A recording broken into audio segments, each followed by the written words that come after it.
यांना राष्ट्रपती पुरस्कार मिळावा, प्रख्यात व्यक्तिमत्वाने केली मागणी।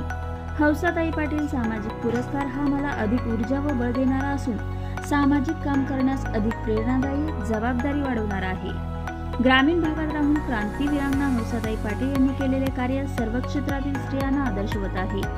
त्यांनी उभा केलेलं गोकुळासारखं कुटुंब पाहायला मिळालं हे माझं भाग्य आहे। हौसाताई पाटील यांना मरणोत्तर राष्ट्रपती पुरस्कार मिळावा यासाठी कुटुंबियांनी प्रयत्न करावेत। आम्ही त्यांच्या पाठीशी उभे राहू असा विश्वास सामाजिक कार्यकर्त्या, महिला मार्गदर्शक डॉक्टर गिरिजा शिंदे यांनी व्यक्त केला।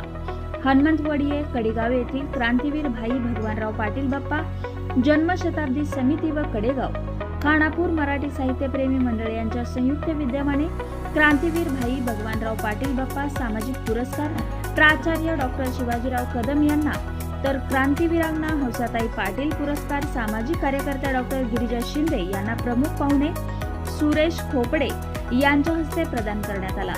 यावेळी अंधश्रद्धा निर्मूलन समितीच्या वतीने क्रांतिसिंह नाना पाटील अंधश्रद्धा निर्मूलन या ॲडव्होकेट सुभाष पाटील यांच्या द्वितीय आवृत्ती पुस्तकाचे प्रकाशन मान्यवरांच्या हस्ते करण्यात आले। माजी विशेष मुंबई पोलीस महानिरीक्षक सुरेश खोपडे म्हणाले, आजची देशाची अवस्था बिकट आहे असा सवाल नातवाने केला तर काय उत्तर देणार असा प्रश्न पालकांसमोर पडणारच आहे। आज समाजात भीतीयुक्त वातावरण निर्माण झाले असून हे वातावरण बदलण्यासाठी समाजाने सक्षमपणे संघटित होणे हीच आजच्या काळाची गरज आहे। समाज पूर्णपणे भयमुक्त वातावरणात वावरताना दिसत आहे। या भयमुक्त वातावरणातून बाहेर पडण्यासाठी समाजाने संघटित होऊन सक्षमपणे प्रत्युत्तर केले तरच टिकावे लागेल। याकरिता समाजाचे आज प्रबोधन करूनच भयमुक्त देश निर्माण केला पाहिजे, तरच वेगळे विश्व निर्माण होईल।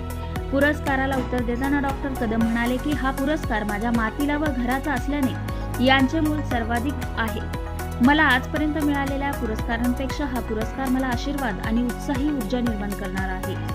शिक्षण क्षेत्रात आमूलाग्र बदल होण्यासाठी समाजाने पुढे आले तर शैक्षणिक क्रांती होईल। यासाठी समाज जागृती होणे हीच आजच्या काळाची गरज आहे। प्रारंभी स्वागत इंद्रजित पाटील तर प्रास्ताविक प्राध्यापक विश्वनाथ गायकवाड यांनी केले। रघुराज मेटकरी व सौ संगीता पाटील यांनी मानपत्र वाचन केले। ॲडव्होकेट सुभाष पाटील, खंडेराव शिंदे, विचारवंत प्राध्यापक डॉक्टर बाबूराव गुराव, प्राध्यापक विलासराव पाटील, मानसिंग बँकेचे संस्थापक जे.के. जाधव बापू, सुनील गुराव, हिमतराव पवार, दत्तात्रय खंडागळे, प्राध्यापक बी.बी. लगारे, प्राध्यापक डी.जी. कनसे, प्राध्यापक भास्करराव कदम, प्राध्यापक विनायक जाधव, संपतराव पवार, प्राध्यापक विलासराव पाटील, आत्माराम मोरे व ग्रामस्थ व मान्यवर उपस्थित होते। सूत्रसंचालन प्राची पाटील यांनी केले। साहित्यिक सदानंद माळी यांनी आभार मानले। बातमी संकलन गजानन गायकवाड, क्रांती न्यूज, विटा।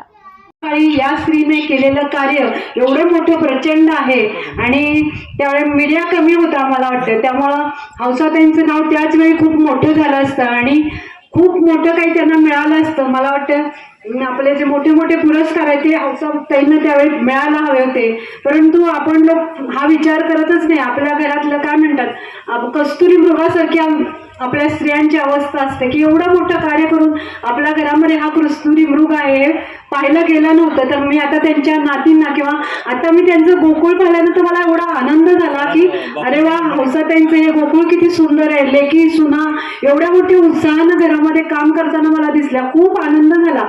आणि तिघींची माझी ओळख झाली नातींची, सीमंतिनी असेल किंवा क्रांती असेल किंवा मोठ्या दमयंती असतील, खूप सुंदर नावं पण त्यांची क्रांतीताईंनी क्रांतीवीरांगना हौसाताईंनी ठेवलेली आहेत आणि ही खरंच छान नावं आहेत आणि त्याही त्यांच्या पावलावर पाऊल ठेवून काम करतायत। परंतु मी तुम्हाला विनंती करते की तुमच्या आजीने एवढं मोठं कार्य केले की त्याचं मोठं नाव झालं पाहिजे, म्हणजे राष्ट्रपती पुरस्कारासाठी हे नाव तुम्ही नातींनी पुढे आणलं पाहिजे आणि ते मिळवलंच पाहिजे, कारण ते कार्य एवढं मोठं उत्तुंग आहे आणि आजच्या स्त्रियांना सुद्धा लाजवणार आहे। कारण एक स्त्री एवढं कार्य करू शकते हे तुमच्या घरामधलं खरंच मोठं कौतुकास्पद कार्य आहे। तर त्याचं पुढे तुम्ही जाऊन त्याचं काहीतरी हे केलं पाहिजे असं मला मनापासून वाटतं, किंवा या पुरस्कारासाठी तुम्ही तिघी नातींनी किंवा सुना पण आहेत ते सगळ्यांनी मिळून धडपडलं पाहिजे की आपल्या आजीला खरा न्याय दिला पाहिजे।